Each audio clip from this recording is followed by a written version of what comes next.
Bonjour à tous et bienvenue pour une toute nouvelle vidéo. On se retrouve aujourd'hui pour faire les pronostics de Ice Ribbon March 2021, qui est donc un gros show de la Ice Ribbon. Et donc pour cette vidéo pronostic, je suis accompagné par Psycho. Salut Psycho.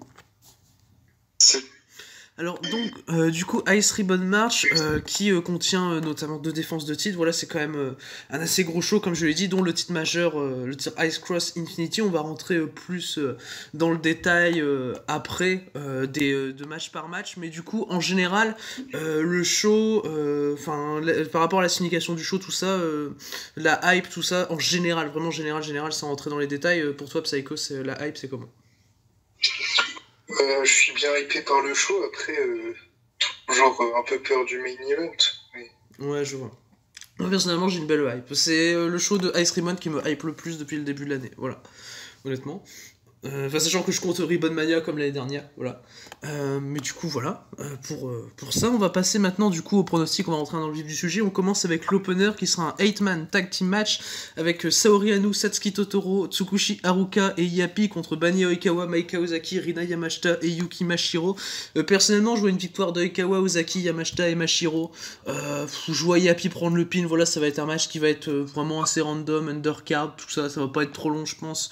Ozaki va gagner le match pour moi vu qu'elle est championne tag. Enfin, si elle a pas perdu les championnats tag, lol. Enfin, voilà, je la vois prendre le pin et puis après s'en aller sur une défense contre une équipe qui aura un match un peu plus tard dans le show. Je vois également une victoire de l'équipe de Ozaki. Je la vois également faire le tomber sur Anou quand je plaisante sur Yapi. Comment dire, c'est un match pour meubler la carte. Il n'y a rien qui est particulièrement construit. Voilà, victoire d'Ozaki, en plus ça lui fera du bien. Elle qui, ces derniers temps, perd un peu de momentum. Ouais. Et est-ce que tu vois, pourquoi pas, Tsukushi avoir trouvé sa nouvelle challengeuse dans le match? Bah non, clairement pas, parce que il y a un tournoi chez Peace Party pour être sa prochaine challenger, donc... Ah ouais, c'est vrai, chez Peace Party. Oh. Donc non. Surtout qu'en face, d'après Mashiro, il n'y a personne dans le tournoi. Ah, bah Mashiro, le projet peut faire le tomber sur Tsukushi, hein, tu sais. Le projet, c'est maintenant. Du coup, voilà pour ce match. On va maintenant passer au premier match de titre qu'il y aura dans la carte de Ribbon March. C'est Ram Kaisho qui défend son championnat Triangle Ribbon contre Matsuya Uno et Ibuki Yoshi, donc un freeway match.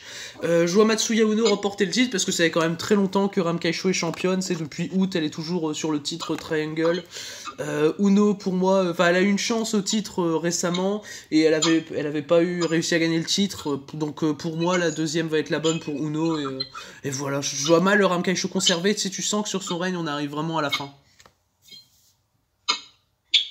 Je suis de ton avis, je vois une victoire de... non, justement, je suis pas de ton avis. Oh. Je vois une conservation de titre de Ram Kaisho, mais je suis de ton avis dans le sens où on est vraiment à la fin du règne de Ram Kaisho. Je pense que ce qui va se passer, c'est que Uno va se prendre le pin et que Ibuki va comment dire, sortir perdante. En gros, va ressortir forte du match, mais perdante. Ouais. Et que Amuko va prendre le titre à Ram Kaisho et que Ibuki sera celle qui détrônera Amuko. En gros, Ibuki va prendre la ceinture que des mains de sa mère. Du coup, je pense que dans une prochaine défense, Amuko prendra le titre à Ram Kaisho. Ok, ouais, non, je vois la logique, ouais, pour le premier titre de Ibuki Yoshi. Mais oui, c'est vrai que le règne de Ram Kaisho, ça fait depuis août qu'elle est là sur le titre Angle Ribbon, donc oui, on arrive clairement vers la fin, surtout pour un titre mineur. Ouais, elle avait perdu le titre, hein, faut pas l'oublier. Ouais, mais elle a perdu 8 jours, tu sais. Bon, voilà, quoi. Ouais, mais pas contre n'importe qui, contre Takeda. Ouais, Koju. Ah là là. Ah là là. Du coup, on va passer maintenant au troisième match du show. C'est un six-woman tag team match avec Cherry, Tayonma et Tekla contre Akane Fujita, Miku Ono et Risa Sera. Personnellement, je vois Cherry, Tayonma et Tekla remporter le match avec Tekla qui ferait le tomber sur Risa Sera, du coup, parce que Tekla est la prochaine challengeuse au titre de Risa Sera. Et merci Psycho qui m'a donné l'information avant la vidéo. Mais de toute façon, je voyais quand même cette équipe-là gagner. Mais enfin voilà, victoire de Tekla pour moi pour la builder pour le Fantastice. Je vois également une victoire de Tekla, Tayonma et Cherry. Je pense que Fujita va se prendre le pin. Elle qui est sur une petite losing streak. Tekla qui fait le pin ou la soumission, vu que final son finisher c'est une soumission sur Fujita et comment dire face à face après le match contre Risa Sera. Je pense que ce sera un match, une sorte de match underground pour le titre Fantastice. Ouais, je vois. Tu vois une stipulation particulière entre Tekla et Serra? Oui, justement. En gros, un match underground, en gros, comme quand Tekla défendait sa ceinture, c'était dans des matchs underground, en gros, il n'y avait pas de tombée, et en gros, ça pouvait se terminer que par soumission au chaos. Oh, c'est cool ça. Ah, ça c'est très cool. Et moi, ça m'a épaulé. Il y avait de la disqualification, mais il y a certaines armes qui pouvaient être utilisées, notamment une chaîne. Et je crois que c'est tout. Ah, moi, un match comme ça, soumission au chaos, ça m'a épeuré beaucoup personnellement. Moi, je trouverais ça. Vraiment, si ça peut être bien legit, tout ça, ouais, ça peut être super cool. Du coup, voilà pour ce match. On va maintenant passer à un hardcore match. Suzuki qui continue sa série de hardcore match. Après Yuko Miyamoto, elle affronte Takashi Sasaki, qui est donc un catcheur de la Pro Wrestling Freedoms. Je vois une victoire de Sasaki. Voilà, pour moi, Suzuki va perdre tous les hardcore matchs qu'elle va avoir. Voilà, c'est un peu pour l'initier au catch hardcore. Voilà, et victoire de Sasaki qui a bien plus d'expérience, hein, lol, que Suzuki. Et bon, voilà, ça peut être un match cool parce que contre Miyamoto c'était bien, donc voilà. Par rapport à également une victoire de Takashi Sasaki, je pense que c'est clair qu'il gagne ce match. Suzuki, le quatrième match hardcore, en gros, de cette série. Et d'ailleurs, je pense que au final, par rapport à un tournoi hardcore qui sera diffusé prochainement, bon, c'est quand même en juin, c'est non pas, pardon, c'est dans 2 mois quand même. Mais dans ce tournoi, mais non, dans même 3 mois, vu qu'on est encore en mars. Ouais. Bref. Dans ce tournoi, t'as Suzuki qui fait équipe avec Takeda et je pense qu'en gros, qu'elle battrait les personnes qu'elle a affrontées dans comment dire, dans sa série. Je pense que ça peut peut-être être ça l'histoire de Suzuki. Et je pense que ce serait très chouette. Donc, jouer une victoire de Sasaki. Ouais, ça peut être cool. Non, je suis d'accord avec toi par rapport à l'histoire, le tournoi tag Freedom Size, tout ça. Ouais, non, ça peut être assez cool. Et voilà, la victoire de Sasaki me paraît assez logique.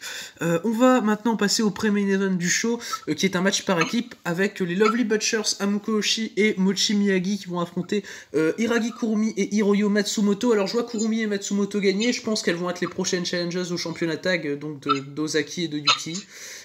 Matsumoto, elle était revenue à Reborn, elle a eu une victoire, voilà, je pense qu'elle va avoir un petit push vite fait comme ça pour aller vers les titres tag pour faire une défense. Et puis voilà, et je vois Matsumoto donc remporter le match et faire le tomber sur Mochi Miyagi personnellement, vu qu'elle est en plus ancienne championne tag. Je vois également une victoire de Matsumoto et de Kurumi. Je pense que tout simplement c'est pour en gros, comme toi, je pense que c'est les prochaines challengers pour les titres tag, pour donner une défense de plus à Yuki et Ozaki, qui perdront les titres entre Sera Suzuki, je le prédis.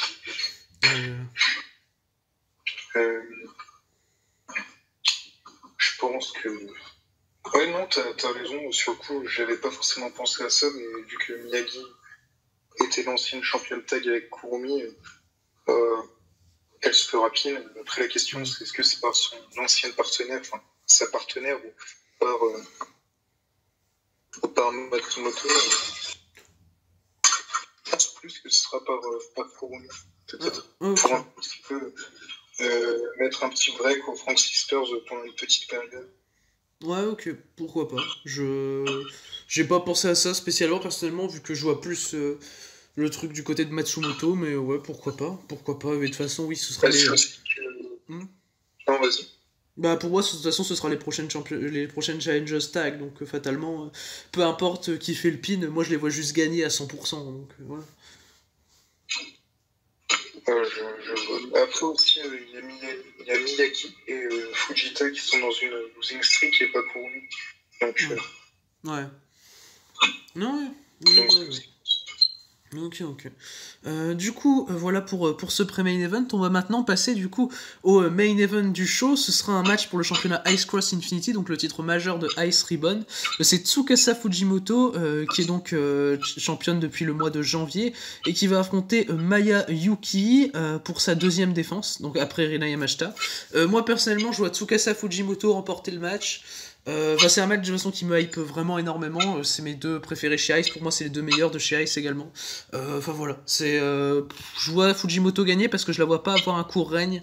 Je vois pas l'intérêt que Yuki lui prenne le titre non plus. Elle est déjà championne tag. Voilà, je vois vraiment Fujimoto gagner, mais dans tous les cas, le match va être excellent. Je veux une victoire de Fujimoto. La qualité in-ring du match, j'ai aucun doute que ce sera excellent. Mais juste la qualité storytelling du match qui pêche pour moi. Mhm. Je m'explique, en fait, elles ont fait une sorte de comment ça s'appelle Voilà, un trio de matchs, voilà, une série de 3 matchs. Voilà, une trilogie de 3 matchs qui était excellent et qui en gros se complétait. Mhm. Et là, le quatrième, j'ai l'impression, enfin j'ai peur que ce soit comme dans les films où tu as 3 très bons films, et le quatrième, bon, tu sais pas vraiment pourquoi il est là. Mhm. En gros, c'est un petit peu ça, je vois pas vraiment pourquoi en fait ils font l'affiche déjà. C'est plus ça. Ouais.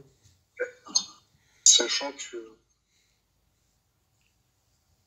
dans l'histoire, en fait, si Yuki gagne pas, sa victoire à Ribbon Mania 2018 18, ouais. est un petit peu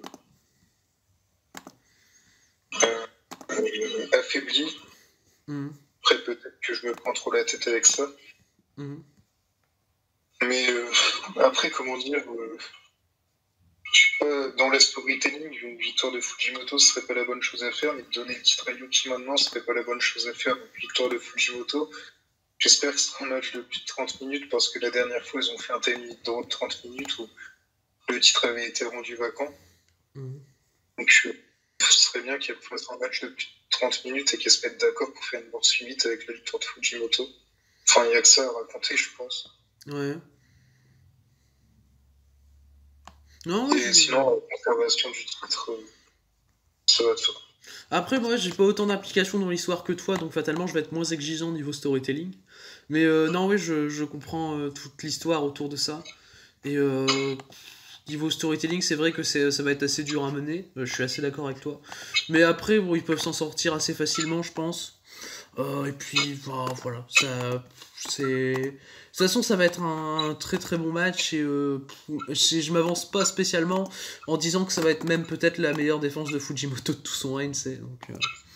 Voilà, ça peut être vraiment excellent. Moi, j'avais vu un match entre les deux et j'avais adoré. Donc voilà.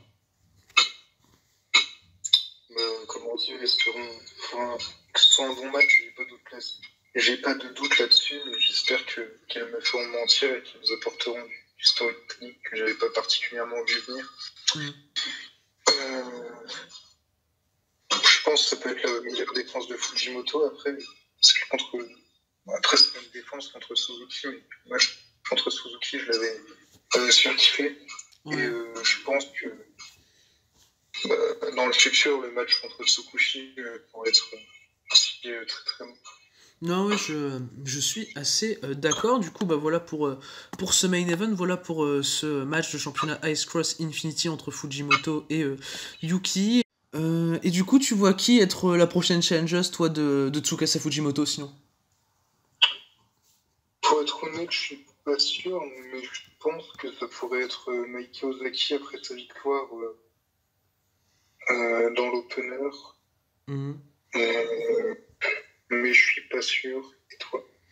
Oula, moi je vois pas, j'ai personne de spécial en tête. Honnêtement, Ozaki, pourquoi pas, ouais, après elle sera plus pour défendre ses titres tag derrière. Mais moi j'ai personne de spécial qui pourra aller challenger Fujimoto.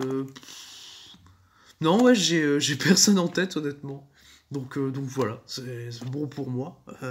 Du coup, c'est bon, t'as plus rien à dire sur le show? Non. Non, Ok, non, plus ok, rien à bah dire sur ce show. voilà pour cette preview et pronostic de Ice Ribbon March 2021, le show qui va donc se dérouler le 27 mars. Du coup, voilà pour cette vidéo, merci à toi Psycho d'avoir participé à la vidéo, et du coup, d'ici les prochaines vidéos, je vous dis à la prochaine. Bye tout le monde.